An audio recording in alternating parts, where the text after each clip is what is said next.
नमस्कार विद्यार्थी मित्रांनो. आज आपण 10वीच्याच परीक्षेच्या दृष्टीने नाही तर इतर वेगवेगळ्या स्पर्धा परीक्षेच्या दृष्टीने ही अतिशय महत्त्वाचा असा टॉपिक अभ्यासणार आहोत.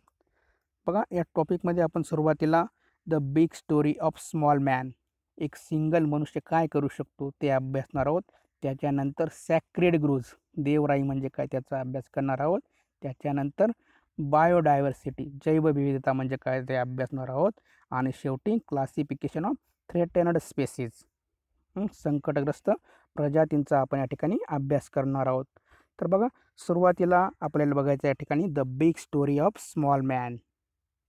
बघा, याच्या अतिशय सुंदर अशा नोट्स देखील मी तुम्हाला या ठिकाणी दिलेल्या आहेत. तुम्ही व्हिडिओ पॉज करून त्या नोट्स लिहून घेऊ शकतात मित्रांनो. बघा, माणसाला काहीही अशक्य नाही. जर का माणसाने ठरवले तर त्याला कोणतीही गोष्ट अशक्य नाही, ते आपल्याला या स्टोरीमधून बघायला मिळणार आहे. आणि 2 मिनिटाची स्टोरी मात्र केवढा मोठा संदेश, केवढी मोठी प्रेरणा आपल्याला या स्टोरीपासून भेटते ते आपल्या या ठिकाणी बघितल्यावर तुम्हाला कळणारच आहे मित्रांनो. Forest worker Jadav Molai, born in Assam in 1963. बघा, वनमजूर असलेले जादव मोलाई नावाचे गृहस्थाचा जन्म आसाम राज्यामध्ये 1963 साली झाला. Once large number of snake died due to the flood of Brahmaputra river. बघा मित्रांनो, एक दिवशी काय झालं, ब्रह्मपुत्रा नदीला मोठ्या प्रमाणात त्या ठिकाणी पूर आला आणि त्या पुरामुळे काय झाले तर मोठ्या प्रमाणात स्नेक्स त्या ठिकाणी डायड झालेत, मृत्युमुखी पडलेत. दॅट टाईम मोलाई प्लॅन्टेड 20 बांबू प्लॅन्टलेट्स. आणि त्यावेळी जाधव मोलाई यांनी काय केले तर सुरुवातीला 20 बांबूची झाडं त्या ठिकाणी लावली. So forest department began a social afforestation project. आणि त्यांचं हे कार्य बघून फॉरेस्ट डिपार्टमेंटने काय ठरवलं तर त्या ठिकाणी फॉरेस्ट तयार करायचं ठरवलं. आणि त्यासाठी बघा त्यांनी 200 हेक्टर्स, बघा 200 हेक्टर्स लँड त्या ठिकाणी यूज केली. आणि बघा शेवटी काय झालं, Molai was one of the few forest worker. आणि त्या ठिकाणी जे काही कामगार होते त्या कामगारांमध्ये जाधव मोलाई हे देखील एक कामगार म्हणून त्या ठिकाणी काम करत होते. Molai continue to plant trees even after completion of the projects. बघा, ज्यावेळी 200 हेक्टर्सवरती त्या ठिकाणी तो प्रोजेक्ट पूर्ण झाला, झाडे लावले गेली, प्रोजेक्ट थांबला, परंतु जाधव मोलाई हे यांनी आपलं कार्य थांबवलं नाही. ते कंटिन्यू त्या ठिकाणी प्लॅन्टेशन करत राहिले, झाडं लावत राहिले. 30 वर्ष सतत त्यांनी प्लॅन्टेशन केलं. आणि 30 वर्ष प्लॅन्टेशन केल्यानंतर काय झालं बघा, as a result of his continuous works बरीन area witness the forest cover over the 1360 acres. बघा मित्रांनो, एकटा मनुष्याने 1360 एकरवरती त्या ठिकाणी 30 वर्षाची मेहनत करून त्या ठिकाणी झाडं लावली. 1360 एकर्स म्हणजे 550 हेक्टर्स जवळजवळ त्या ठिकाणी एरिया झाला मित्रांनो. आणि एवढं एकट्या मनुष्याने या ठिकाणी एवढं कार्य करून दाखवलं. आजही बघा, today's the jungle Kokilamukh of Jorhat district of Assam. आजही आसाम राज्यामध्ये जोरहट जिल्ह्यामध्ये कोकिलामुख या ठिकाणी हे जंगल आपल्याला बघायला मिळतं मित्रांनो. Now it is well known as Molai jungle. आणि बघा, ते जंगल आज मोलाई जंगल या ठिकाणी या नावाने ते ओळखलं जातं मित्रांनो.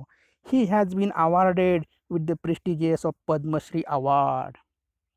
बघा, त्यांच्या या अतुलनीय महान अशा कार्यामुळे त्यांना पद्मश्री अवॉर्ड त्या ठिकाणी देण्यात आला. एक सामान्य माणसाने ठरवलं तर तोही पद्मश्री अवॉर्ड घेऊ शकतो, हेच या गोष्टीवरून आपल्याला सांगता येईल. त्याच पद्धतीने a single person if determined can establish a new forest. बघा, एका माणसानेही ठरवलं तर तो अख्खं फॉरेस्ट तयार करू शकतो.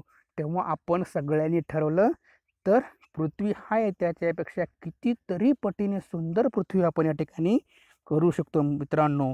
पण केव्हा, जेव्हा आपण ते ठरवू तेव्हा. बघा, आता आपल्याला या ठिकाणी सॅक्रिड ग्रूज, देवराई म्हणजे काय त्याचा अभ्यास करायचा आहे मित्रांनो. Sacred groves, the forest conservation in the name of God. देवाच्या नावाने राखून ठेवलेलं जंगल and considered to be sacred is called sacred groves. बघा, सॅक्रेड म्हणजे पवित्र, देवाच्या नावाने राखून ठेवलेलं पवित्र असं जंगल, त्याला आपण म्हणतो सॅक्रेड ग्रोव्ज किंवा आपण मराठीत त्याला देवराई असे म्हणतो. पिक्चरमध्ये आपल्याला ठिकाणी दिसते बघा. जंगलामध्ये डोंगरामध्ये एखादं मंदिर असतं आणि त्या मंदिराच्या सभोवताली जे वृक्ष असतात ते देखील त्या देवस्थानामुळे पवित्र मानले जातात. ते कोणीही तोडत नाही. त्यांचं रक्षण सरकार नाही तर लोकांनी त्याचं रक्षण केलेलं असतं. अशा प्लेसेसला आपण सॅक्रेड ग्रोव्ज असे म्हणतो. बघा, 1300 sacred groves have been reported in India. भारतामध्ये अशा प्रकारच्या 1300 सॅक्रेड ग्रोव्ज देवराया आपल्याला बघायला मिळतात. पुढे आपल्याला बघायचे biodiversity. Biodiversity is the richness of living organisms in nature due to presence of varieties of organisms, ecosystem and genetic variations with a species. बघा मित्रांनो, आपला जो नेचर आहे, जो निसर्ग आहे, तो बघा कशाने समृद्ध झालेला आहे, तर व्हरायटीज ऑफ ऑर्गॅनिझम, जे लिव्हिंग ऑर्गॅनिझम असतात त्यांच्या वेगवेगळ्या व्हरायटीज असतील. तसेच इकोसिस्टीम परिसंस्था आणि जेनेटिक व्हॅरिएशन अनुवांशिक भेद, या सगळ्या गोष्टींनी हे लिव्हिंग ऑर्गॅनिझम्स काय आहेत, तर याच्यामुळे आपल्याला रिचनेस, निसर्गाला समृद्धी लाभते आणि त्यालाच आपण म्हणतो बायोडायव्हर्सिटी, जैवविविधता. म्हणून 22 मे वर्ल्ड बायोडायव्हर्सिटी डे, 22 मे हा जैवविविधता दिवस म्हणून साजरा केला जातो पूर्ण जगामध्ये. बघा, त्याचं आपल्याला क्लासिफिकेशन 3 प्रकारे त्याचं क्लासिफिकेशन करता येईल. Genetic diversity, species diversity and ecosystem diversity. सुरुवातीला बघा, जेनेटिक डायव्हर्सिटी म्हणजे आपल्याला काय सांगता येईल, तर अनुवांशिक विविधता, diversity among the organisms of same species. एकाच प्रकारच्या प्रजातीमध्ये जी विविधता आढळून येते त्याला आपण जेनेटिक डायव्हर्सिटी म्हणतो. For example, human Bing.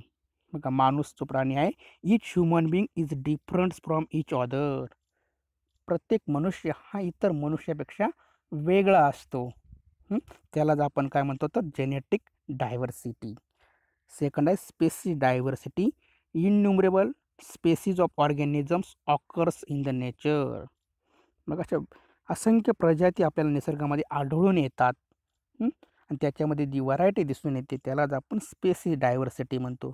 For example, प्लॅन्टमधील varieties असतील, ॲनिमलमधील असतील किंवा मायक्रो ऑर्गॅनिझम्समधील असतील. ॲनिमलमधील जर का बघितलं तर ॲनिमलमध्ये ॲक्वॅटिक ॲनिमल, टेरेस्ट्रियल ॲनिमल, आणि त्याच्यामध्ये डिफरन्स आपल्याला दिसून येतो, व्हरायटी दिसून येते, त्यालाच आपण स्पेसी डायव्हर्सिटी म्हणतो. आणि लास्ट या ठिकाणी इकॉनॉमिक इकोसिस्टीम डायव्हर्सिटी. बघा मित्रांनो, इकोसिस्टीम म्हणजे परिसंस्थेची विविधता, डायव्हर्सिटी आपण म्हणतो. Many ecosystems are presents in each regions. बघा, प्रत्येक रिजनमध्ये काय असतात, तर वेगवेगळ्या प्रकारच्या इकोसिस्टीम असतील. फॉर एक्झाम्पल, ओसेमधील इकोसिस्टीम असतील, डेझर्ट वाळवंटातील असतील किंवा हिमालय, त्या ठिकाणी वेगवेगळ्या प्रकारच्या परिसंस्था म्हणजे इकोसिस्टीम्स आपल्याला बघायला मिळतात. त्यालाच आपण म्हणतो इकोसिस्टीम डायव्हर्सिटी. बघा मित्रांनो, या ठिकाणी आपल्याला काही सिम्बॉल दिलेले आहेत. या सिम्बॉलचं मिनिंग आपल्याला परीक्षेमध्ये विचारतात. तर बघा, या ठिकाणी पहिला जो सिम्बॉल आपल्याला दिलेला आहे तो काय आहे, तर त्याचं मिनिंग मी तुम्हाला सांगितलेलं आहे, गार्बेज मॅनेजमेंट, घनकचरा व्यवस्थापन. सेकंड आहे या ठिकाणी सेव्ह एनर्जी किंवा यूज ग्रीन एनर्जी. थर्ड आहे या ठिकाणी यूज सायकल किंवा सेव्ह एनर्जी असं म्हटलं तरी चालेल. आणि लास्ट या ठिकाणी सेव्ह वॉटर, पाणी वाचवा. तर अशा पद्धतीने सिम्बॉल परीक्षेमध्ये विचारतात. आता आपल्याला पुढे बघायचे हॉटस्पॉट्स ऑफ बायोडायव्हर्सिटी. आता सुरुवातीला आपण हॉटस्पॉट म्हणजे काय ते बघू. Certain area with large amount of endemic species. बघा, सर्टन एरिया म्हणजे असा निश्चित एखादा एरिया असतो आणि त्या एरियामध्ये काय असतात, तर लार्ज अमाऊंटमध्ये एंडेमिक स्पेसीज असतात. त्या एरियाला हॉटस्पॉट असे म्हटलं जातं. तर एंडेमिक स्पेसीज म्हणजे काय मित्रांनो, तर एंडेमिक स्पेसीज म्हणजे the living organism present in particular area. असे काही सजीव असतात की ते विशिष्ट एखाद्या एरियामध्येच असतात, इतर ठिकाणी ते कुठेही आढळून येत नाही. अशा स्पेसीजला आपण एंडेमिक स्पेसीज म्हणतो आणि त्या एरियाला आपण हॉटस्पॉट असे म्हणतो मित्रांनो. फॉर एक्झाम्पल रेड पांडा असेल किंवा मस्क डीर असेल, यांना आपण एंडेमिक स्पेसीज असे म्हणतो. अशा प्रकारचे 34 hotspots of biodiversity reported all over the world. 34 प्रकारचे हॉटस्पॉट संपूर्ण जगामध्ये एकेकाळी होते. Once occupied 15.7% area on the earth. आणि त्यांनी किती एरिया ऑक्युपाइड केलेला होता आपल्याला, तर 15.7% एरिया एकेकाळी होता. आज मात्र बघा, but now at present 86% area already destroy. आणि 15.7 मधून 86% एरिया आज डिस्ट्रॉय झालेला आहे, नष्ट झालेला आहे. Means 2.3% area of the earth has been left. म्हणजे शिल्लक किती राहिला, 2.3%च एरिया आज आपल्याला या अर्थवरती हॉटस्पॉट त्या ठिकाणी शिल्लक राहिलेले आहेत मित्रांनो. अतिशय विचार करायला लावणारी गोष्ट आहे. असाच जर का त्या ठिकाणी त्याचा ऱ्हास होत राहिला तर भविष्यात आपली सजीव सृष्टीला खूप मोठ्या प्रमाणात धोका त्या ठिकाणी बघायला मिळणार आहे. तर बघा, सुरुवातीला it included 1,50,000 plant species in world. किती, 1,50,000 प्लांटच्या स्पेसीज वर्ल्डमध्ये होत्या एकेकाळी. But now 15,000 are endemic species in world. जगामध्ये आज फक्त 50,000च त्या ठिकाणी एंडेमिक स्पेसीज राहिलेले आहेत. And in India 1,500 endemic species found in Western Ghat. बघा, भारतामध्ये फक्त त्या ठिकाणी वेस्टर्न घाटामध्येच किती स्पेसी आहेत, तर 1,500. वेस्टर्न घाट म्हणजे आपलं महाराष्ट्र, गुजरात, केरळ या भाग आपल्याला त्या ठिकाणी सांगता येईल. In India 135 species of animals.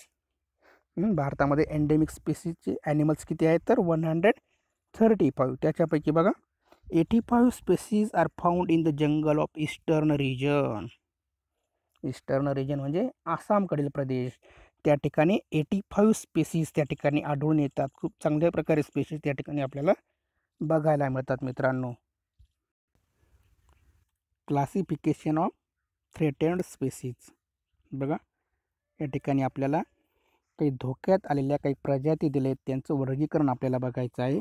तर बघा, सुरुवातीला एंडेंजर्ड स्पेसीज म्हणजे संकटग्रस्त प्रजाती. Either number of these organisms is declined. या प्रजातींची संख्या आधीच काय झालेली, खूपच कमी झाली. Their habit is shrunk. ही त्यांची जी आदिवास आहे तो देखील इतका खूपच संकुचित त्या ठिकाणी झालेला आहे.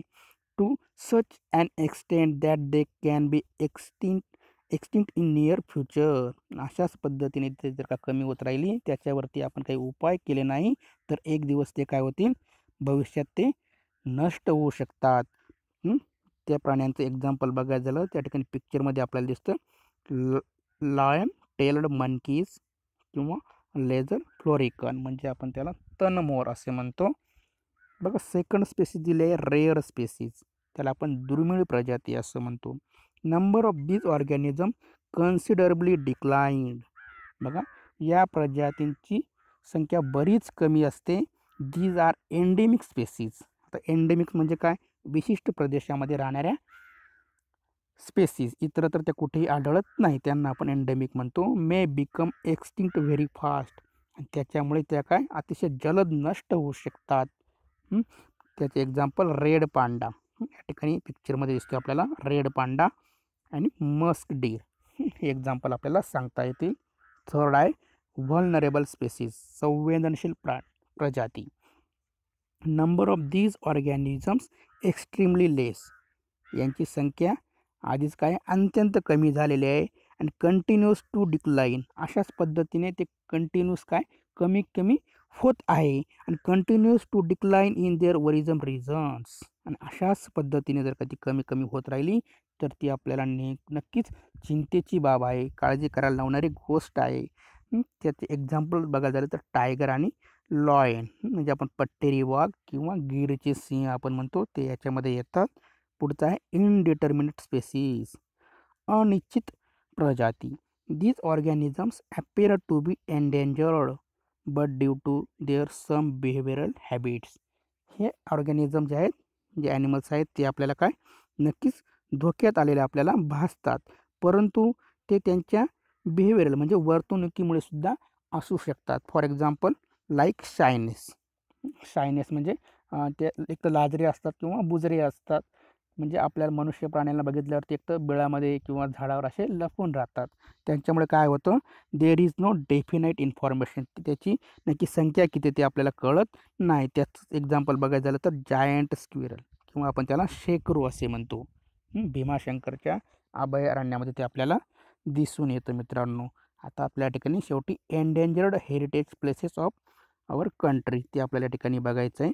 बघा, 3 endangered heritage places of the country. किती प्लेसेस आहेत?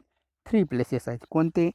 वेस्टर्न घाट, मानस सँच्युरी आणि सुंदरवन सँच्युरी. अशा प्रकारे 3 प्लेसेस आहेत. म्हणजे हे आपले काय तर वारसा स्थळे आहेत. 3 आपली महत्त्वाची वरदान असलेली ही वारसा स्थळे आहेत आणि ती देखील आज आपली धोक्यात आले मित्रांनो. कशामुळे धोक्यात आली त्याचं रिझन पण आपल्या ठिकाणी दिलेलं आहे आणि त्याच्यामुळे कोणत्या ॲनिमलवरती त्याचा इफेक्ट्स झालेला आहे ते पण आपल्या ठिकाणी दिलेले आहे. बघा, सुरुवातीला वेस्टर्न घाट. वेस्टर्न घाटामध्ये गुजरात, महाराष्ट्र, गोवा, तामिळनाडू आणि केरळा या स्टेटचा त्या ठिकाणी समावेश होतो. तर त्या ठिकाणी कोणते ॲनिमल त्या ठिकाणी डेंजर झोनमध्ये आले? बघा, ॲसियाटिक लॉयन असतील, आशियाई सिंह किंवा वाईल्ड बायसॉन म्हणजे त्या ठिकाणी रानगवी यांना त्या ठिकाणी धोका तयार झालेला आहे. कशामुळे? त्याचे कारण काय तर मायनिंग इंडस्ट्रीज म्हणजे खाणकाम असेल किंवा सर्च फॉर नॅचरल गॅस, नैसर्गिक वायू त्या ठिकाणी सर्च करण्यासाठी त्या ठिकाणी खाणकाम केलं जातं. त्याच्यामुळे यांना धोका तयार झाला आहे, कारण त्या ठिकाणी मोठ्या प्रमाणात फॉरेस्ट त्या ठिकाणी कटिंग केलं गेलेलं आहे. बघा, त्याच पद्धतीने मानस सँच्युरी कुठे आहे तर आसाममध्ये. त्या ठिकाणी टायगर आणि रायनो. रायनो म्हणजे आपल्याला सांगता येईल की एकशिंगी गेंडा या प्रजाती त्या ठिकाणी धोक्यात आले. कशामुळे? तर डॅम्स, मोठ्या प्रमाणात त्या ठिकाणी डॅम्स तयार केले जातात. इनडिस्क्रिमिनेट यूज ऑफ वॉटर, मोठ्या प्रमाणात पाण्याचा देखील त्या ठिकाणी वापर केला जातो. आणि लास्ट या ठिकाणी सुंदरबन सँच्युरी कुठे आहे ती? वेस्ट बेंगॉल, पश्चिम बंगालमध्ये दिसून येते. आणि अफेक्ट्स कोणावर झाला तर टायगरवरती झालेला आहे. कशामुळे? डॅम्स. तिथे मोठ्या प्रमाणात डॅम्स तयार केले गेले. त्याच पद्धतीने डिफॉरेस्टेशन मोठ्या प्रमाणात झालं. कशासाठी? Excessive use of fishing, trenches dug for same. मोठ्या प्रमाणात अतिरिक्त मासेमारी त्या ठिकाणी केली जाते आणि त्याच्यामुळे काय होतं, त्याच पद्धतीने म्हणजे ट्रेंचेस म्हणजे मातीचे असे चर खोदले जातात आणि त्या चरामध्ये पाणी साचून त्या ठिकाणी मासेमारी केली जाते. त्याच्यामुळे देखील मोठ्या प्रमाणात त्या ठिकाणी वृक्षतोड केली जाते मित्रांनो. आणि शेवटच्या ठिकाणी तुम्हाला एक क्वेश्चन विचारलेलं आहे बघा, थिंक अँड ॲन्सर. विचार करा आणि उत्तर द्या. बघा, या ठिकाणी तुम्हाला प्रश्न विचारला आहे, आपल्याला एन्व्हायरमेंटचं कॉन्झर्वेशन करायचं आहे आणि एन्व्हायरमेंटचं कॉन्झर्वेशन करण्यासाठी खाली या ठिकाणी काही तुम्हाला रोल्स दिलेले आहेत. त्यापैकी कोणता रोल्स करायला तुम्हाला त्या ठिकाणी आवडेल? तर बघा, वेगवेगळे कॉन्झर्वेशन करायचं त्या ठिकाणी टिकवणे किंवा कंट्रोल नियंत्रण करायला किंवा प्रोडक्शन निर्मिती करायला आणि अवेअरनेस जागृती प्रसार करायला आणि प्रिव्हेन्शन म्हणजे प्रतिबंध करायला आणि प्रिझर्वेशन म्हणजे जतन करायला. याच्यापैकी कोणता रोल्स करायला तुम्हाला आवडेल ते तुम्ही सांगू शकतात मित्रांनो. तर अशा पद्धतीने या ठिकाणी सुंदर अशा नोट्स तुम्हाला मी दिलेल्या आहेत, त्यांचा तुम्ही स्क्रीनशॉट काढून घ्या मित्रांनो. व्हिडिओ बघितल्याबद्दल मी तुमचा खूप खूप आभारी आहे. धन्यवाद.